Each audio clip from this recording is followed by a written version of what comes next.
स्वागत है आप सभी का। आप देख रहे हैं कुरुक्षेत्र 2024 में हूं सौरभ शर्मा आपके साथ। और आज हम कुरुक्षेत्र में डिटेल में बात करने जा रहे हैं राजस्थान के चुनाव की। राजस्थान के चुनाव में इस बार क्या होगा। भारतीय जनता पार्टी की कल राजस्थान में जयपुर में एक बड़ी अहम बैठक हुई। गृह मंत्री अमित शाह, बीजेपी अध्यक्ष जेपी नड्डा उसमें शामिल थे, बीएल संतोष संगठन महामंत्री वो भी उसमें थे। और राजस्थान में जितने भी राजस्थान के बीजेपी के टॉप लीडर्स हैं, चाहे वो केंद्रीय मंत्री हो, सांसद हो या फिर राज्य के नेता, सब उस बैठक का हिस्सा थे। देर रात बताया जा रहा है कि लगभग तड़के 3:30 बजे तक ये बैठक चली। इस बैठक में बीजेपी ने अपने घर के सारे झगड़े निपटाए, अपने घर को संवारा, साथ ही ये निर्देश भी दे दिया कि अब चुनाव मिलकर लड़ना है, चेहरा कोई नहीं होगा। वसुंधरा राजे को भी ये कन्वे कर दिया गया कि इस बार प्रधानमंत्री नरेंद्र मोदी और कमल का निशान, बस यही दो हमारी पहचान है। सवाल यह है कि जो 30 साल से राजस्थान में होता आ रहा है, हर बार 5 साल में सरकार पलटती है, वही ट्रेंड बाकी चलता रहेगा। बीजेपी की सरकार आएगी, अशोक गहलोत की सरकार जाएगी, या अशोक गहलोत, जिनको लोग जादूगर कहते हैं, कोई जादू चला पाएंगे और वो जो दावा कर रहे हैं कि इस बार कहीं ना कहीं इतिहास लिखा जाएगा और उनकी सरकार रिपीट होगी, वो मुमकिन है। इस पर हम बात करेंगे। अशोक गहलोत का एक बड़ा ही दिलचस्प बयान आपको हम सुनवाएंगे, जिसमें अशोक गहलोत लगभग सरेंडर करते हुए सुनाई भी देते हैं। तो फिर वो क्या है। राहुल गांधी भी कह चुके हैं कि हम छत्तीसगढ़ मध्य प्रदेश तो जीत रहे हैं, लेकिन राजस्थान में करीबी मामला है। तो राजस्थान की बात होगी, लेकिन आज प्रोग्राम की शुरुआत हम राहुल गांधी की कुछ नई तस्वीरों के साथ करने जा रहे हैं। राहुल गांधी, अभी आपने देखा था कुछ रोज पहले वो दिल्ली के आनंद विहार रेलवे स्टेशन पर गए थे, कुली की वर्दी पहनी थी, पूरा बिल्ला भी लगाया था। अब वो दिल्ली के कीर्तिनगर गए। दिल्ली में जो लोग रहते हैं वो जानते होंगे, कीर्तिनगर एक बड़ी फर्नीचर मार्केट है, और वहां पर जाकर कारपेंटर्स के साथ, जिन्हें हम बढ़ई या सुतार कहते हैं, उन लोगों के साथ राहुल गांधी ने कुछ वक्त बिताया। केवल वक्त नहीं बिताया, हाथ भी आजमाया। इसे हम लोग कहते हैं ना, रंदा लगाना, वो काम राहुल गांधी जो है वो करते हुए नजर आए हैं। एक फर्नीचर की फैक्ट्री के अंदर राहुल गांधी थे, और अलग अलग आप देख रहे हैं काम करने वाले, अलग अलग पेशों से जुड़े लोगों के बीच में राहुल गांधी जाते हैं, खेत में जाते हैं, किसानों के बीच में जाते हैं, वो कभी ट्रक ड्राइवरों के बीच में चले जाते हैं, कभी मोटरसाइकिल मैकेनिकों के बीच में जाते हैं, मोटरसाइकिल ठीक करते हुए आपको पेचकस इस्तेमाल करते हुए दिखाई देते हैं, कभी कुली के अवतार में, और अब आप देख रहे हैं उनको कारपेंटर के अवतार में। तो राहुल गांधी के इन कोशिशों के पीछे, उनकी अलग अलग तस्वीरें, वीडियो जो बनाए जाते हैं, इसके पीछे उनकी टीम की सोच क्या है, राहुल गांधी की सोच क्या है, इससे वो किस टारगेट ऑडियंस तक पहुंचना चाहते हैं, किन लोगों के साथ कनेक्ट करना चाहते हैं। देखिए जरा 6 तस्वीरें इस वक्त हम आपको दिखा रहे हैं। कारपेंटर्स के साथ राहुल गांधी, कुलियों के साथ राहुल गांधी, उन्हीं के भेष में, ट्रेन के सवारियों के बीच में राहुल गांधी, कभी आपको दिखाई देते हैं वो अनाज मंडी में व्यापारियों के बीच में, दिल्ली में आजादपुर मंडी में वो गए थे, कभी हरियाणा के सोनीपत में किसानों के बीच में आपको दिखाई देते हैं, और कभी ट्रक की सवारी करते हुए, वो भी रात की सवारी, उसमें आपको राहुल गांधी जो हैं वो दिखाई देते हैं। तो बात राहुल गांधी से शुरुआत करते हैं, इसके बाद हम राजस्थान की बात करेंगे। हमारे साथ मेहमान जुड़ चुके हैं, राशिद किदवई साहब, बहुत स्वागत राशिद साहब आपका। संजीव श्रीवास्तव जी हमारे साथ है। संजीव जी स्वागत है। स्टूडियो में मेरे साथ विजय त्रिवेदी जी, समीर चौगामकर साहब मौजूद है। विजय जी, समीर जी, आपका बहुत स्वागत है। राजस्थान पर चर्चा करनी थी हमको, लेकिन ये तस्वीर आ गई। अब इंटरेस्टिंग तस्वीर है, जरा इस पर हम बात करें। आज वाली तस्वीर जरा स्क्रीन पर लीजिए पहले, जरा आज कीर्ति नगर वाली तस्वीर जो है, उस ये वो तस्वीर आ गई है। राजेश साहब, दिन में विजय जी से और समीर जी से बात हो रही थी, तो सवाल उठा कि राहुल गांधी की इन प्रयासों का कोई नतीजा भी निकलता दिखाई देता है आपको। राहुल गांधी किन से कनेक्ट करना चाहते हैं। अब ये तस्वीर आई है, अब ये यूट्यूब पर डलेगी, राहुल गांधी का कीर्ति नगर मार्केट में जाकर के लोगों से बातचीत का वीडियो डाला जाएगा। क्या कोशिश है इसके पीछे।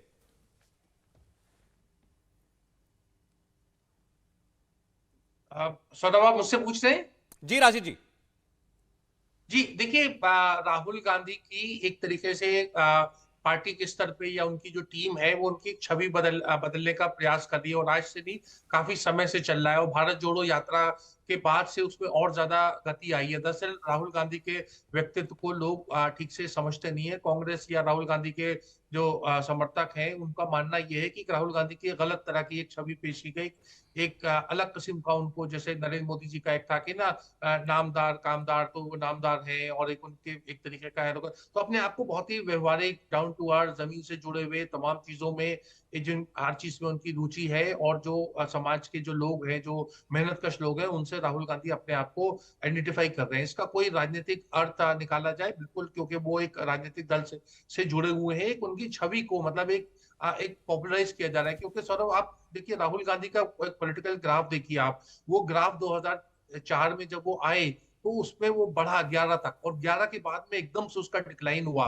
तो वो डिक्लाइन उनको लगता है कि उनके विरोधियों ने उनकी छवि खराब कर दी। वो युवाओं में सबसे कम लोकप्रिय थे, मतलब अब तो उनकी थोड़ी बहुत लोकप्रियता बढ़ रही है। तो ये तमाम जो आपने अभी 5-6 फोटोग्राफ दिखाई अलग अलग जगहों, उनसे उनको जोड़ने का बताया जा रहा है कि राहुल गांधी जिंदा दिल इंसान है, लोगों के साथ जुड़ते हैं। जो छोटी छोटी चीजें होती हैं, व्यवसाय होते हैं, उसमें उनकी रुचि है, और खुद एक थोड़ा सा उनको साइंटिफिक इंजीनियरिंग मतलब बैकग्राउंड के हैं, तो उन्हें हर चीज को जोड़ने में और उसको चलाने में, उसको तैयार करने में, जैसे उनके पिताजी भी थे राजीव गांधी, उसमें उनको रुचि है।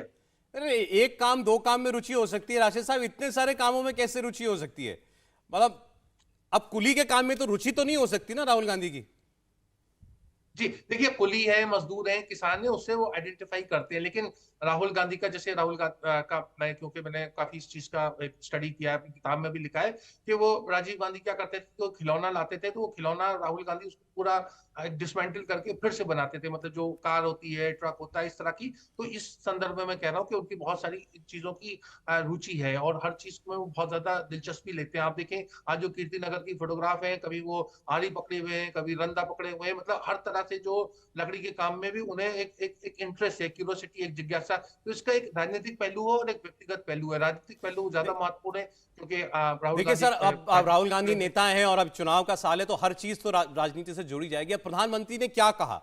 उन्होंने अभी 2 रोज पहले इसी बात पर प्रहार करते हुए कहा था कि भाई गरीब के मोहल्ले, गरीब की जिंदगी जो है वो आपके लिए एडवेंचर टूरिज्म बन गया है, वो आपके लिए फोटो शूट का मौका बन गया है। उस दिन, जिस दिन वो ये बात कह रहे थे, उस दिन राहुल गांधी ट्रेन में थे, आज वो फर्नीचर मार्केट में है। जी सौरभ, देखिए नरेंद्र मोदी जी तो उनके राजनीतिक रुखी है, और बिल्कुल कहेंगे उनका हक बनता है। लेकिन मैं कह रहा हूँ राहुल गांधी काफी समय से, आज से नहीं, पिछले 2-3 साल से वो काफी प्रयास कर रहे हैं। देखिए कभी वो फुटबॉल खेलते नजर आते हैं, अपने आप को एक सॉफ्ट एक नेता के रूप में प्रस्तुत कर रहे हैं, जो ठीक लोगों है, के लिए आसानी से अवेलेबल है, सबसे और जुड़ आम सकते आदमी हैं, का सबसे नेता, बात करते हैं। एक आम आदमी का नेता, वो छवि वो पेश करना चाहते हैं। अब इसमें जी, वो एक कामयाब हो उनकी पा रहे हैं क्या? एलिट इमेज है, उसकी काट करनी है। ठीक है, मतलब कि कोई हाई फ्लाइंग नेता नहीं, कोई इलीटिस्ट, कोई इलीट नेता नहीं, जैसे हम कहते हैं ना, बिल्कुल एक अलग ही दुनिया, अलग ही वर्ग, जिससे आम आदमी आइडेंटिफाई नहीं कर सकता। तो राहुल गांधी उस क्लास में नहीं है। राहुल गांधी आम लोगों के बीच में, आम लोगों से जुड़ने वाले नेता हैं।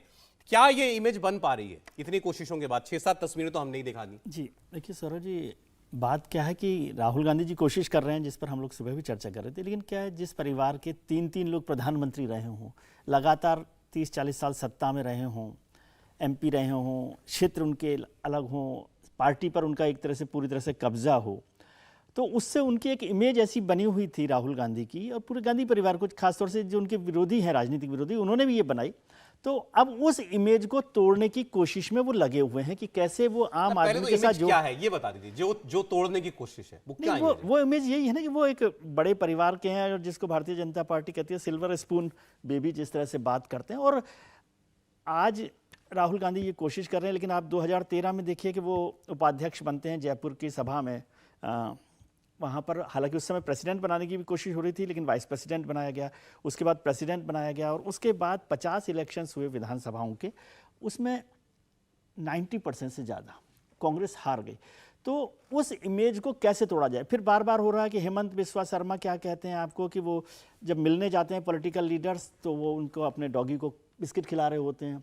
उनके जो परम मित्र रहे पीडी, अब ठीक है वो, और सिंधिया साहब उनके सबसे क्लोज लोग रहे, उन्होंने भी यही बात की नाराजगी। तो वो एक पूरी इमेज थी कि भाई वो एक एरोगेंट, एक हाई फ्लाइंग, एक बड़े परिवार के लीडर हैं, और उससे नहीं निकल पा रही, उस इमेज से वो नहीं निकल पा रहे। और इसमें बहुत सारी चीज़ें सच भी हैं, बहुत सारी चीज़ें राजनीतिक विरोधियों ने भी बनाई हैं। ऐसा नहीं है कि कुछ सच नहीं होता, क्योंकि सच होता तभी कुछ बातें होती हैं। धुआं तब होता है, लेकिन अब उस कोशिश को सवाल ये है कि मैंने जो आपसे कहा इस पे कामयाब हो रहे हैं क्या भाई? नरेंद्र मोदी के बारे में जब लोग बात करते हैं, लेकिन नरेंद्र मोदी राहुल गांधी नहीं हो सकते दोनों, क्योंकि नरेंद्र मोदी उस जमीन से ही जुड़कर आए हैं। एग्जैक्टली, तो लोग ये मानते हैं कि हाँ भाई ये गरीब घर में पैदा हुआ व्यक्ति था, ये अपनी और मेहनत से यहाँ उन्होंने तक वो पहुंच कोशिश नहीं की तोड़ने की। आप सोचिए नरेंद्र मोदी को जब वो दिल्ली आए थे तो दिल्ली में एक एलीट पॉलिटिक्स थी, एलीट मीडिया था, एलीट जर्नलिज्म थी, जिसे हम लुटियन जोन कहते थे। बीजेपी में भी एक D4 क्लब हुआ करता था और लोग समझते थे कि ये कैसे यहाँ पर आ सकता है, जो अंग्रेजी नहीं बोलता हो, जो हाई फ्लाइंग नहीं रहता हो, जो चाय वाला जिसे आपने बना दिया था। लेकिन उन्होंने उस इमेज को तोड़ने की कोशिश नहीं की, उस इमेज के साथ वो मजबूत होकर निकल कर आए। उन सब चीज़ों को जितनी भ्रांतियां थी हमारे यहाँ दिल्ली में, लुटियन जोन्स के जो अंग्रेजी मीडियम, मतलब अंग्रेजी को कोई मैं डेरोगेटरी तरीके से नहीं कह रहा, वो एक हाई फ्लाइंग मीडिया था जो ऐसे लोगों को एक्सेप्ट नहीं करता था। आज वो सब लोग भी उसको एक्सेप्ट कर रहे हैं। जनता में तो उनकी एक इमेज थी ही कि वो एक जमीन से जुड़े हुए। ठीक, अब संजीव जी आपको लगता है राहुल गांधी का इससे जो है मेकओवर हो पाएगा, गरीब का नेता, आम आदमी का नेता? अब क्योंकि जननायक लिखती है कांग्रेस पार्टी आजकल, जब भी राहुल गांधी की बात करती है तो उनके सामने। देखिए, राहुल गांधी एक एलीट परिवार से आते हैं, एक तरह के शाही परिवार से आते हैं, शाही पॉलिटिकल फैमिली से। उसको तो कभी भी लिव डाउन नहीं कर सकते। जवाहरलाल आज़ादी के आंदोलन में थे तब भी हमने किताबों में पढ़ा, उनके कपड़े स्विट्जरलैंड से धुल के आते थे। मोतीलाल नेहरू मतलब राहुल गांधी के परनाना, उस जमाने में लाखों रुपए कमाने वाले बैरिस्टर थे। तो अच्छा, अब ये उनके अगेंस्ट भी कोई नहीं होल्ड कर सकता कि साहब आपका परिवार इतना अच्छा क्यों कर रहा था। भाई मेहनत करते थे, अपने अच्छे वेल सेटल्ड लोग थे। बट आपने जैसे राशिद की बात को आगे बढ़ाऊं या एक विजय की बात पे एक बात कह दूं कि मोदी जी आउटसाइडर बन के दिल्ली आए। उन्होंने लगातार इसको अपनी स्ट्रेंथ बनाया कि मैं बाहरी हूं, मैं सिस्टम का आदमी नहीं हूं, बाहर से आया हूं, सिस्टम को तोड़ फोड़ के इसको ध्वस्त कर दूंगा। उनकी वो स्ट्रेंथ बनी, उनकी वो यूएसपी बनी। राहुल गांधी की वो यूएसपी बन नहीं सकती, क्योंकि वो तो खानदानी 5 जनरेशन से सिस्टम के व्यक्ति हैं। अब आप देखिए उनका करियर ग्राफ देखिए। 2004 में वो सांसद बने। जिस दिन जनवरी 2004 में पहली बार प्रियंका उनको लेके अमेठी आई थी, उस दिन मैं भी वहां पे था। अच्छा, राहुल गांधी का पहला इंटरव्यू जून 2004 में सांसद बनने के बाद हमने किया था बीबीसी के लिए। लेकिन मतलब उस समय राहुल गांधी में एक इनोसेंस दिखती थी, एक नयापन दिखता था, एक फ्रेशनेस दिखती थी, एक मासूमियत और एक सब कुछ जानने समझने की कोशिश दिखती थी, जो धीरे धीरे सही या गलत परसेप्शन में, एरोगेंस में या अहंकार में बदलती गई, जिसकी पराकाष्ठा हुई जिस दिन उन्होंने प्रेस क्लब में वो प्रारूप फाड़ दिया अध्यादेश का, मनमोहन सिंह का लाया हुआ, जो होता तो शायद वो भी ये सदस्यता रद्द होने से बचते। लेकिन तो वो उनका ट्रांसफॉर्मेशन तो 2004 से 2014 के बीच में हुआ परसेप्शन की राजनीति में। और फिर जो एक दो उनके टेलीविजन इंटरव्यूज, जिनका मैं नाम नहीं लेना चाहता, जिसने उनको बिल्कुल पप्पू और एकदम से राजनीतिक नोबेस कच्चा खिलाड़ी और उस इमेज को पूरा भरपूर बीजेपी और उनके समर्थक जितना इकोसिस्टम था उसने बना दिया कि अरे, जैसे वो दीवार का डायलॉग कि वो राहुल कह रहा है मेरे पास सरकार है, प्राइम मिनिस्टर है, सोनिया गांधी, मेरे पास माँ भी है, तुम्हारे पास क्या है? तो मोदी कह रहे हैं मेरे पास तुम हो। तो उस तरह के डायलॉग, उस तरह की बातें कि राहुल को तो एक यूनिवर्सल पप्पू घोषित कर दिया। आज जब हम 2000 और वो लगातार जो हार हुई, जिनका विजय त्रिवेदी ने जिक्र किया, हर हार का ठीकरा उसके सर पे फूटा, जबकि पूरी पॉलिटिक्स बदल चुकी थी। तो राहुल गांधी भी उसका एक हिस्सा थे। बट आज 2023 सितंबर का अंत हो रहा है, मेरे ख्याल से भारत में कोई राहुल गांधी को पप्पू कहने को, जो बिल्कुल ही कड़क विरोधी हो, उसके अलावा कोई न्यूट्रल व्यक्ति उसको पप्पू या उपहास की दृष्टि से आज नहीं देखेगा राहुल गांधी को, कम से कम मेरी समझ में। मैं गलत भी हो सकता हूं। एक वो अपने आप को संजीदा व्यक्ति पेश करने की कोशिश कर रहा है। और जो कांग्रेस का 2004 का नारा था, मेरे ख्याल से, अगर मैं गलत हूं तो कोई मुझे करेक्ट कर दीजिएगा, इंडिया शाइनिंग के खिलाफ था कांग्रेस का नारा, कांग्रेस का हाथ आम आदमी के साथ। तो ये कारपेंटर है, चाहे कुली है, चाहे किसान है, बीच में गए भी थे 2004 के बाद भट्टा परसोल वगैरह, लेकिन फिर भटक गए, फिर स्टीफन्स और हिंदू कॉलेज और मतलब अभिजात्य वर्ग के बीच में दिख के इंटरेक्शन करने जी सर जी। अब वो वापस जमीन से जुड़े लोगों के पास जा रहा है। और ये बात सब समझ रहे हैं, मोदी जी भी समझते हैं, राहुल भी समझते हैं, सब पॉलिटिशियन जानते हैं, अल्टीमेटली देश में सत्ता की चाबी गरीब के हाथ में है। सही बात तो है, गरीब के साथ आइडेंटिफाई करना, गुर्बत के साथ आइडेंटिफाई करना, मजदूर। अब ये जो आपने कहा कांग्रेस का नारा था, अब उसको आज के लिए थोड़ा सा उसको बेनिफिट मिलता है, ये हमें मालूम पड़ेगा। थोड़ा सा उसको आज बदल दें, कांग्रेस की जगह राहुल गांधी लगा दिए, राहुल गांधी का हाथ गरीब के साथ। क्या ये कांग्रेस को और राहुल को तो अलग अलग मत होता हुआ कीजिए आप। दिखाई दे रहा है आपको? हाँ, कांग्रेस और राहुल को अलग अलग मत कीजिए। देखिए, अभी तो कोशिश राहुल गांधी की दिख रही है ना सर, जी इसीलिए। सरोज जी, मेरा कहना है कि 2004 से लेकर 2014 तक का जो 10 साल का यूपीए सरकार का कार्यकाल था, वो राहुल गांधी के लिए गोल्डन टाइम था अपने आप को एस्टेब्लिश करने के लिए, बताने के लिए। उस समय नरेंद्र मोदी दिल्ली नहीं आए हुए थे। 2004 से 2014 के बीच राहुल गांधी अगर चाहते तो ये लीड करके बता सकते थे कि ये 10 साल की सरकार मेरे दिशा निर्देश पे चलिए, जो मैंने एजेंडा तय किया उस पर सरकार चलिए, सरकार पे मेरा पूरा कंट्रोल है, और सरकार की जितनी बेहतरीन योजना आई वो राहुल गांधी की सोच और राहुल गांधी के दिशा निर्देश से आई है।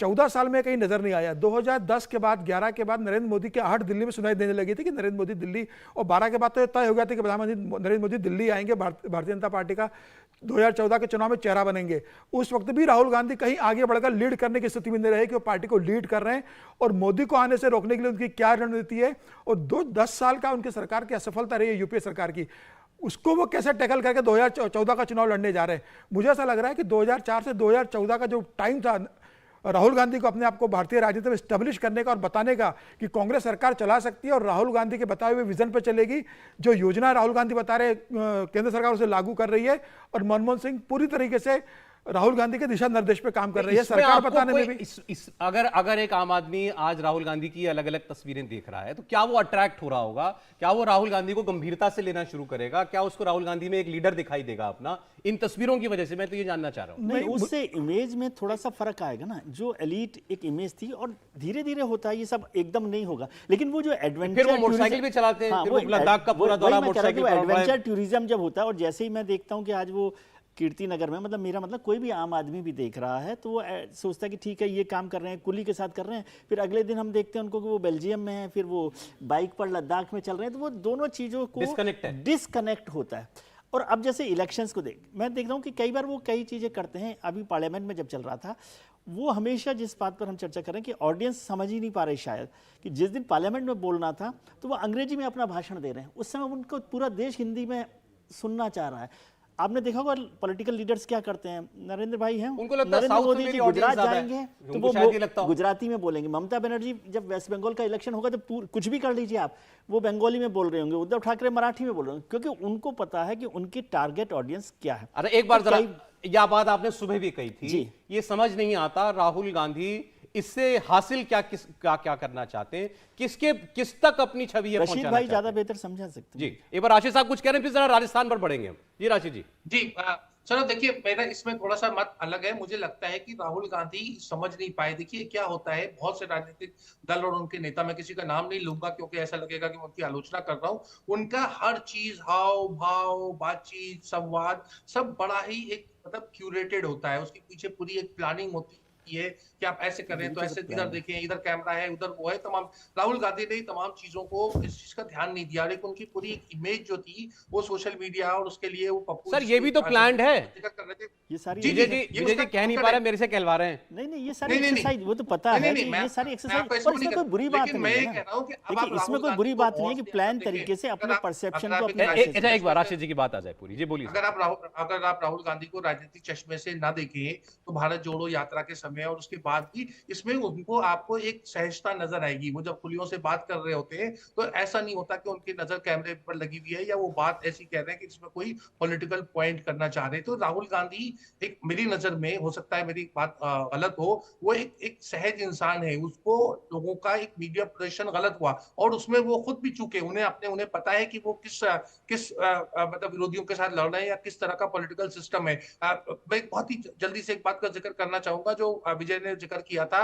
वो जो हेमंत बिस्वा शर्मा को जो वो आए थे और वो कह रहे थे कि राहुल गांधी अपने कुत्ते के साथ खेल रहे थे, वो कुत्ते को बिस्किट खिलाए। मैं आपको बता रहा हूँ, और संजीव ने भी देखा होगा, सीताराम केसरी कांग्रेस अध्यक्ष थे जो बड़े गरीब और साधारण परिवार से आए थे बिहार से। उन्हें भी अपना कुत्ता, मुझे कुत्ते के नाम भी याद है, रुचि आपकी, उनके जो वो थी पोमेरेनियन कुतिया थी, उसको बहुत प्यार करते थे और कांग्रेस जन उनके लिए बिस्किट लेके आते थे खान मार्केट से। और वो बिस्किट केसरी जी कुत्तों को खिलाते खिलाते वो कांग्रेस के सहयोगियों को, मुझे कहते हुए थोड़ी सी हिचकिचाहट हो रही है, पत्रकारों तक को पेश करते थे, क्योंकि केसरी जी को पता ही नहीं होता था कि कुत्ते के बिस्किट जो है वो मतलब लोग वैसे नहीं खाएंगे या उनको ऑफर नहीं करना चाहिए। आप हंस रहे हैं, लेकिन मैं इन सब का चश्मदीद गवाह हूं। मेरा कहना ये है कि रशीद भाई, राहुल गांधी 50 लोग उस समय बैठे रहते थे। अच्छा चले, बात सिर्फ ये नहीं है कि एक हेमंत बिस्वा शर्मा मिलने आए तो राहुल गांधी कुत्ते को बिस्किट खिला रहे थे। अब राहुल गांधी के पास एक और कुत्ता है उन्होंने दिखाया था फोटो उसकी, देखिए वो लेकर ठीक है, के आए इसमें थे कोई उसको। बुरी बात नहीं है। अरे वो अच्छा, वो उस बात से सहज हैं, वो उनको नॉर्मल लगता है, इसमें कोई हर्ज नहीं है। हर्ज अभी जो राशिद साहब ने कहा, मुझे एक ब्रेक भी लेना पड़ेगा, कि भाई राहुल गांधी एक सहज इंसान है। ऐसा नहीं है कि मेरा हर कदम, मेरा हंसना, मेरा बोलना, मेरा इधर को देखना, उधर को देखना, हर चीज कैमरे के लिए या हर चीज के पीछे कोई मकसद है, ऐसा नहीं है। एक नॉर्मल आदमी है, नॉर्मल आदमी की तरह बर्ताव करते हैं, बात करते हैं। राहुल गांधी बहुत अच्छे इंसान होंगे, मैं नहीं जानता पर्सनली, आप जानते होंगे, लेकिन लोगों को राहुल गांधी एज पर्सन से मतलब नहीं है ना, लोगों को राहुल गांधी एज लीडर से मतलब है। आप नेता के तौर पर कैसे हैं, वो उस काम में या उस छवि को ठीक करने में, बनाने में ये सहायक कैसे है, ये सारे जितने रूप हम उनके देख रहे हैं, ये हमारा आज का सवाल था। मैं आपके सामने अब राजस्थान के अलग अलग हिस्सों की डिटेल डालने चाह रहा हूं। सबसे पहले मारवाड़ रीजन की बात करते हैं। मारवाड़ की 100 सीटें, मतलब सीधा सा मतलब, विजय जी इधर आ जाए, सिमर जी इधर आ जाए, 100 सीटों का मतलब आधा राजस्थान। तो जिसने मारवाड़ जीता, राजस्थान उसका। हम आपको बताते हैं मारवाड़ में ये 100 सीटें किन जिलों के अंदर ये सीटें आती हैं। बाड़मेर, जैसलमेर, बीकानेर, जोधपुर, पाली, जालौर, नागौर, यानी ज्यादातर डिस्ट्रिक्ट्स जो हैं, बड़ी डिस्ट्रिक्ट्स, अहम डिस्ट्रिक्ट्स, वो मारवाड़ रीजन के अंदर आती हैं। खास तौर पर यहां पर कौन कौन से समाजों का, समुदायों का प्रभाव है, उस पर एक नजर डालते हैं, क्योंकि हमारे यहां किसी भी प्रदेश की राजनीति जातियों से अलग नहीं देखी जा सकती। तो जाट, राजपूत, दलित और मुसलमान वोटर, ये आपको अलग अलग पॉकेट्स के अंदर काफी सीटों पर प्रभाव जो है वो रखते हुए इसमें दिखाई देंगे। और अगर आप बीजेपी की नजर से देखें तो बीजेपी के पास जो तमाम जो लीडरशिप है, उसमें आपको बहुत सारे नेता नजर आते हैं।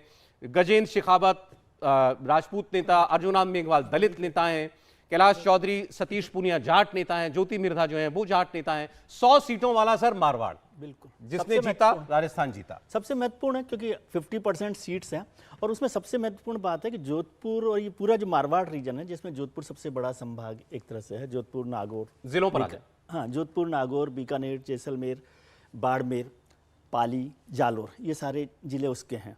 उसमें आज़ादी के बाद से कांग्रेस का दबदबा रहा है वहाँ पर, क्योंकि कांग्रेस के पास सबसे बड़े जो जाट लीडर्स थे वो वहाँ पर रहे, मुख्यमंत्री रहे, अशोक गहलोत वहाँ से रहे, लगातार 20 साल से 25 साल से वो उस पॉलिटिक्स को कर रहे हैं। लेकिन वहाँ पर खेत सिंह राठौड़ रहे, परसराम मदेरणा रहे, नाथूराम मिर्धा रहे, रामनिवास मिर्धा रहे, ये सारे बड़े लीडर कांग्रेस के मारवाड़ से आते हैं। जयनारायण व्यास मुख्यमंत्री रहे हैं, वो सब जोधपुर और मारवाड़ डिवीजन के हैं। भारतीय जनता पार्टी के पास राजपूत लीडर्स वहाँ पर रहे, जाट नेताओं की कमी वहाँ पर रही है। जसवंत सिंह जी बड़े नेता रहे भारतीय जनता पार्टी के, जो जैसलमेर, बाड़मेर से रहे, बाड़मेर उनका क्षेत्र रहा, जैसलमेर उनका क्षेत्र रहा, MP भी वहाँ से रहे लगातार। लेकिन उनके बाद भारतीय जनता पार्टी के पास कोई उतना बड़ा लीडर वहाँ नहीं रहा, क्योंकि जाट जो है मोटे तौर पर कांग्रेस के साथ रहे। रामनिवास, आज जो ज्योति मिर्धा जी आई हैं, वो उसी मिर्धा फैमिली से हैं, जो कांग्रेस की बड़ी दिग्गज फैमिली नागौर से मानी जाती है। और इसीलिए कांग्रेस से भारतीय जनता पार्टी ने जो बेनीवाल साहब है, हनुमान बेनीवाल साहब, उनको एक तरह से उनके साथ इस्तेमाल किया था, अब वो अलग हो गए। हाँ, वो अलग हो गए। इसी तरह से बीकानेर, जैसे अर्जुन राम मेघवाल है, वो दलित क्षेत्र भी है। अर्जुन राम मेघवाल एक बड़ा कद के नेता वहां पर आए हैं। गजेंद्र सिंह शेखावत आए हैं, वो उनको आज इसलिए बड़ा मानना चाहिए, बहुत सारे लोग उनको नहीं मानते, लेकिन उन्होंने पिछली बार जोधपुर में अशोक गहलोत जी का क्षेत्र है, संसदीय क्षेत्र, वहां उनके बेटे को हराया, तो वो एक बड़ी बात है। और उसी से उनका कद अचानक बड़ा हो गया। लेकिन वो तो हमारे वसुंधरा जी और उनकी राइवलरी एक चलती रही, जो मुझे अभी बताया गया कि अब वो बात थोड़ी ठीक हुई है। और कल रात जो बैठक हो रही थी उसमें गजेंद्र जी और वसुंधरा जी भी करीब करीब ही बैठे हुए थे। अच्छा, आपने जाट लीडरशिप की बात करी, तो राजस्थान के अंदर जाट मतदाता जो करीब है, जो पॉपुलेशन है 10% के करीब है, तो बड़ा प्रभावशाली भी है और बहुत सारे इस इलाके में सबसे ज्यादा इस इलाके में बहुत ज्यादा प्रभाव है। मैं आपको एक बयान सुनाना चाहता हूं चीफ मिनिस्टर अशोक गहलोत का, जो उनका दूसरा स्टेटमेंट है, जरा वो इस बार चलाइएगा। अशोक गहलोत, आप हैरान रह जाएंगे किसके बारे में बात कर रहे हैं। वो बात कर रहे हैं उपराष्ट्रपति जगदीप धनखड़ के बारे में। वो पूछ रहे हैं ये उपराष्ट्रपति जी बार बार राजस्थान क्यों आ रहे हैं, क्या तुक है इसकी, इलेक्शन चल रहा है यहां पर, क्या वो यहां आकर दौरे क्यों कर रहे हैं। एक बार सुनिए जरा उनकी बात। तो मैं कहना चाहूंगा आपको, प्रधानमंत्री जी, मैं आपकी रिक्वेस्ट करता हूं, अगली बार आए राजस्थान में तो आप गांडी देने जा रहे हैं। आजकल उपराष्ट्रपति जो अप एंड डाउन नहीं कर रहे हैं, और उपराष्ट्रपति 5 जगह जाएंगे आज, 5 जगह एक ही दिन करते, 4 हेलीकॉप्टर, 5 जगह दौरा है आज एक दिन के अंदर, बता दीजिए आप। तो चाहे गवर्नर साहब हो चाहे उपराष्ट्रपति जी हो, हम सम्मान करते हैं। अब चुनाव आ गए हैं तो मैं चाहूंगा कि उपराष्ट्रपति कभी राष्ट्रपति बन जाए तभी हम उनका स्वागत करेंगे। कृपया करके अभी मेहरबानी रखें। अभी जो बार बार सुबह शाम आ रहे कर रहे हैं, कोई तुक नहीं है। क्या तुक है?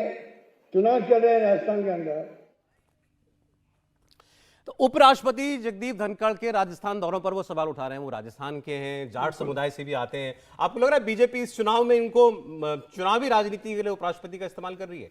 नहीं, मुझे लगता है कि भारतीय जनता पार्टी चुनाव राजनीति के लिए इस्तेमाल कर रही है, लेकिन अशोक गहलोत उन्हें चुनावी राजनीति के दृष्टिकोण से देख रहे हैं कि उपराष्ट्रपति बार बार राजस्थान क्यों आ रहे हैं। और उन्होंने जिक्र भी किया कि भैरव सिंह शेखावत वहां से उपराष्ट्रपति बने थे, वो तो कभी इस तरह का व्यवहार मतलब नहीं किया उन्होंने। भैरव सिंह शेखावत का उन्होंने जिक्र किया। तो मुझे ऐसा लग रहा है कि अशोक गहलोत को इस बात का डर है कि बार बार अगर धनखड़ साहब आएंगे तो जाट राजनीति को प्रभावित करेंगे और जाट वोटर्स उनकी तरफ शिफ्ट हो सकते हैं भारतीय जनता पार्टी की तरफ। तो वो उसे राजनीतिक दृष्टि से देख रहे हैं। लेकिन मैं भी एक मारवाड़ से जुड़ी हुई आपको एक बात बता रहा हूँ। अपन मारवाड़ रीजन की बात कर रहे हैं। अभी 23 अक्टूबर को 100वां जन्मदिन है भैरव सिंह शेखावत जी का। तो भारतीय जनता पार्टी लगातार राजपूतों को साधने के लिए भैरव सिंह शेखावत के जन्मदिन के 100वें जन्मदिन के लिए तैयारी कर रही है। राजपूतों के लिए डोर टू डोर कन्वेंसिंग कर रही है। भाजपा को इस बार लग रहा है कि जो राजपूत काफी बड़ा वर्ग उससे टूटा था 2 चुनाव में, इस बार भैरव सिंह शेखावत के नाम पर, क्योंकि अब चुनाव के पहले राजपूत समुदाय वहां अभी 2 चुनाव से कांग्रेस का साथ दे रहा है। बड़ा वर्ग भाजपा से टूट गया था। पहले भैरव सिंह शेखावत के साथ भाजपा के साथ तगड़े से जुड़ा हुआ था, लेकिन उसके बाद उनके दामाद के साथ जो स्थितियां बनी, वो मतलब नाराजगी हुई, राजपूतों के अंदर नरपत की नाराजगी हुई, तो वो टूट गया था। 6% वोटर हैं सर राजपूत समुदाय के, और लेकिन बीजेपी के पास अच्छे खासे नेता है। भाई वसुंधरा राजे राजपूत है, गजेंद्र शेखावत, राजवर्धन राठौर, राजेंद्र राठौर। लेकिन भैरव सिंह शेखावत का जो रोल है, जिस कद के नेता रहे भैरव सिंह शेखावत और जो सर्वमान्य नेता रहे राजस्थान के राजपूत समुदाय में, वो नेता इन कद का नहीं है। तो भारतीय जनता पार्टी चाहती है कि 23 अक्टूबर को उनका जन्मदिन आ ही रहा 100वां, तो उस आधार पर राजपूतों को साथ कर अपनी तरफ लाया जाए। क्या संजीव जी, आपकी नजर में कांग्रेस और भाजपा किसके पास अलग अलग समाजों की इफेक्टिव लीडरशिप ज्यादा है?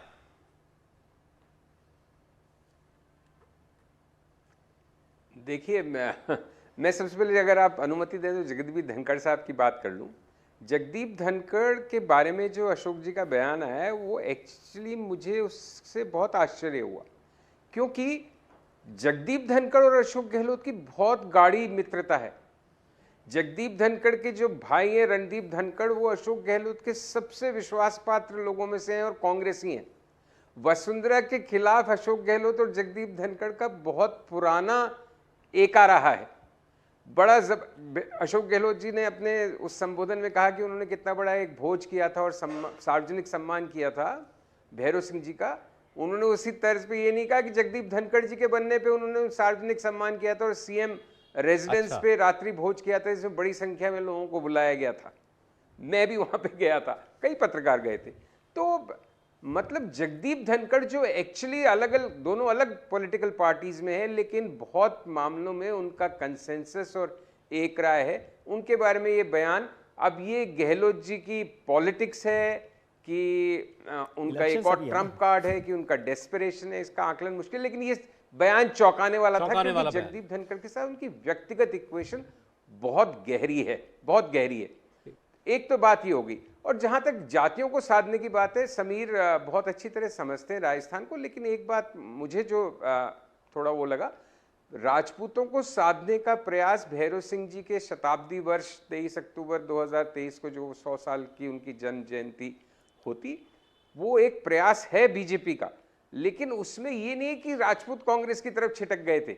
राजपूत बीजेपी के साथ ही थे, लेकिन इस मारवाड़ एरिया में बहुत पुराने राजपूत, ठिकानेदार, छोटे जगह के राजा महाराजा, इन सब का वसुंधरा से बहुत क्लोज एसोसिएशन रही है पिछले 15 साल में। तो ये भी एक तरह का प्रयास है कि वो बीजेपी के साथ जुड़े, न कि किसी विशेष नेता के इधर या उधर या ऊपर या नीचे होने से वो समीकरण गड़बड़ाए। तो वो भी एक कारण है। सर, मैं रोक रहा हूं आपको, बीच में समय कम है, मैं जरा बाकी और रीजन्स की बात करके फिर आपके पास आता हूं। उससे पहले विशाल, आप कंप्लीट कर लें सर, कंप्लीट कर लीजिए। आप कह रहे थे? नहीं, बस मैं ये कह रहा हूं कि भैरव सिंह जी का सम्मान करके तो बीजेपी अपना सम्मान बढ़ा रही है। ओरिजिनल जो तिकड़ी थी बीजेपी में अटल बिहारी वाजपेयी और अटल बिहारी वाजपेयी, अडवाणी और भैरव सिंह के जो पुरानी तस्वीरें, उसमें भैरव सिंह जी और अटल बिहारी वाजपेयी साथ बैठे होते थे और अडवाणी जी पीछे खड़े होते थे, क्योंकि वो दफ्तर में काम करते थे अजमेर कार्यालय में। तो पहले 1952 में जो विधायक चुन के आए थे, तो भैरव सिंह जी तो एक्चुअली वाजपेयी जी के बाद सबसे बड़े जनप्रिय नेता थे, तो उनका सम्मान करना, और वो चुनावी साल में आ रहा है शताब्दी वर्ष, तो दोनों काम है। स्वाभाविक ठीक है सर, और अब मैं बीजेपी को कोई जरा मौका आपको छोड़ती अशोक नहीं, गहलोत तो जी का उनको- एक बयान और उनका सुनाता हूं, सम्मान फिर मैं करना आपको चाहिए। दिखाता हूं। अशोक गहलोत ने ये कहा, राहुल गांधी ने जब कहा था ना कि राजस्थान में नजदीकी है लेकिन हम एमपी और छत्तीसगढ़ तो जीत रहे हैं, अशोक गहलोत ने कहा कि उन्होंने हमारी तुलना एमपी छत्तीसगढ़ से नहीं की हमारे चुनाव की राजस्थान की, हम इसको चुनौती के तौर पर लेते हैं। लेकिन अब जो उन्होंने कल स्टेटमेंट दिया है, क्या उसमें कहीं आपको ऐसा लगेगा कि क्या हथियार डाल दिया अशोक गहलोत ने? क्या वो ये मान रहे हैं कि इस चुनाव में भाजपा उनसे आगे चल रही है? सुनिए जरा अशोक गहलोत का बयान। तो मैं कहना चाहूंगा आपको, प्रधानमंत्री जी, मैं आपकी रिक्वेस्ट करता हूं, अगली बार आए राजस्थान में तो आप गारंटी देने जा रहे हैं आजकल, आप एक गारंटी दीजिए कि सरकार आएगी तो कोई योजना जो बनाई है सरकार ने, हमने कोई बंद नहीं होगी, राजस्थान की योजना बंद होगी। राजेश साहब, अशोक गहलोत प्रधानमंत्री से गारंटी मांग रहे हैं कि आपकी सरकार आई तो मेरी योजनाएं बंद नहीं करेंगे आप। अब ये क्या एक्सेप्टेंस ऑफ डिफीट है, हार मान ली क्या? मुझे नहीं लगता सौरभ कि उनका ये कहने बिल्कुल का नहीं। मतलब था। वो अगर तो मैं एक एक बात वाक्य ये कह रहे बोल थे कि सकूं? देखिए मैं जनता के हित में ऐसी स्कीम चला रहा हूं, तो जनता का हित का अनादर ना हो, ये पॉलिटिकल पोस्चर है। लेकिन मैं आपको फिर वही बताऊंगा सौरभ, देखिए जो हमने बात करी थी राहुल गांधी की, जो एक सहजता की या जो एक अनकन्वेंशनल पॉलिटिशियन का, वो उनके राजस्थान के बयान में भी नजर आता है। उन्होंने क्या करा कि उनको जो एक इनपुट मिला था, सुनील कानूगोलू जो कांग्रेस के जो पोल स्ट्रेटेजिस्ट है, उन्होंने बताया था कि राजस्थान में कांग्रेस की स्थिति अच्छी नहीं है, और उसी के बयान पे राहुल गांधी ने कह दिया कि अब राजस्थान में कांग्रेस कोशिश कर रही है कि बराबरी की टक्कर में आ जाए, टक्कर में एक तरीके से नहीं है। और उसको लेके अशोक गहलोत काफी, और पूरा मतलब कांग्रेस जो है राजस्थान में, वो काफी आहत है और डिमोरलाइज है, क्योंकि अगर आपका जनरल, फील्ड मार्शल जो भी आप कहें, वही कह दे कि साहब आप जीतने की स्थिति में नहीं है तो क्या करें। तो ये कांग्रेस के लिए बहुत बड़ी वहां समस्या राजस्थान में खड़ी हो गई है। जो जातीय समीकरण की आप बात कर रहे थे, देखिए वो दोनों कांग्रेस और भाजपा दोनों में जो इस तरह का बहुत ज्यादा भीतरघात का खतरा है, तो हो सकता है कि जातीय समीकरण कागज पे अच्छे लगे, लेकिन फिर जो भी हारेगा वो वही कहेगा, हिसाब चूका दूं, कुनबा डूबा क्यों। ठीक, आप मानते हैं आप भी ऐसे करेंगे? सहज बयान है उनका कि मेरी स्कीमें बंद नहीं करना, मतलब कि भाई। मुझे दो चीजें लगती है, एक तो जो बयान दिया उसमें वो तंज नहीं, भी रख रहे हैं, क्योंकि जैसे प्रधानमंत्री जी ने कहा था ना कि मोदी गारंटी के लिए मोदी की गारंटी है, तो वो उसको तंज के तक, क्योंकि अशोक जी भी है ना अक्सर तंज में बातें करते हैं थोड़ा सा सरकास्टिक तरीके से, तो वो उस तंज को कह रहे हैं भाई आपने गारंटी दी है तो हमें भी ये गारंटी दे दो। और वो उसको आप इस तरह से भी ले सकते हैं, जो आपने जिस बात का जिक्र किया कि भाई लगता है कि हम आएंगे कि नहीं आएंगे, तो कम से कम आप तो गारंटी दे दीजिए कि हमारी योजनाएं जो है जनता के लिए चलते, ऐसा कहता नहीं, कहता नहीं, सरकार है आमतौर पर पर आप मेरी स्कीम बंद मत करना, वो ये कहता है कि मैं ही आऊंगा दोबारा, ये स्कीम चलती रहेगी। सौरभ, संजीव जी कुछ कह रहे हैं, बोलिए सौरभ। मैं बिल्कुल असहमत हूं सौरभ आपसे इस मुद्दे पे। देखिए अशोक जी का एकमात्र सबसे बड़ा ट्रम्प कार्ड इस इलेक्शन में क्या है, जो उन्होंने योजनाएं लाए, चाहे वो ओपीएस है, चाहे स्वास्थ्य बीमा है 25 लाख का, चाहे विधवा पेंशन है, ओल्ड एज पेंशन है, स्टूडेंट्स के लिए स्कॉलरशिप्स हैं, इंग्लिश मीडियम स्कूल्स हैं, तमाम मतलब हर वर्ग के लिए उन्होंने बहुत कुछ दिया है। तो ये उनकी एक अलग ढंग से जनता को याद दिला रहे हैं और एक तरह से जनता को डरा रहे हैं कि कहीं ऐसा नहीं हो कि आप बीजेपी को वोट दे दो और वो आके स्कीम बंद कर दे मेरी। तो ये ना हथियार डालना है, न कोई डेस्परेशन है, ये एक रिवर्स स्विंग के अंदाज में फिर उसी बात को रेखांकित करना है कि देखो मैंने क्या क्या किया है और कहीं मुझे हटा दिया तो ये बीजेपी वाले आके बंद कर दें। चलिए सर, ठीक है, ऐसे भी इसको देखा जा सकता है। सर जल्दी से मुझे जरा, क्योंकि हमने 100 सीटों का जिक्र अभी किया है, जल्दी से हम लोग मेवाड़ की हम लोग बात कर रहे हैं, 30 विधानसभा सीटें, और इसमें जिले आते हैं उदयपुर, चित्तौड़गढ़, राजसमंद, डूंगरपुर, बांसवाड़ा, भीलवाड़ा। मेवाड़ राजपूत, ब्राह्मण, गुर्जर, दलित, शेड्यूल्ड ट्राइब्स 14%, शेड्यूल्ड कास्ट 18%, यही अपने आप में 32% पूरा दलित क्षेत्र है, आदिवासी क्षेत्र है। इसमें यदि उधर ऊपर जाएंगे बांसवाड़ा, डूंगरपुर, राजसमंद, ये आदिवासी क्षेत्र है। जो कांग्रेस का एक ट्रेडिशनल गढ़ था, जिसको भारतीय जनता पार्टी ने जब राम मंदिर शेखावटी भी दिखा दें जी। राम मंदिर आंदोलन शुरू हुआ तब पूरा का पूरा जो आदिवासी वोट था उसमें से काफी हिस्सा बीजेपी के पास आ गया और इसलिए पूरा का पूरा समीकरण बदल गया। मेवाड़ तो एक जमाने तक कांग्रेस का इतना बड़ा कब्जा रहा कि वहां पर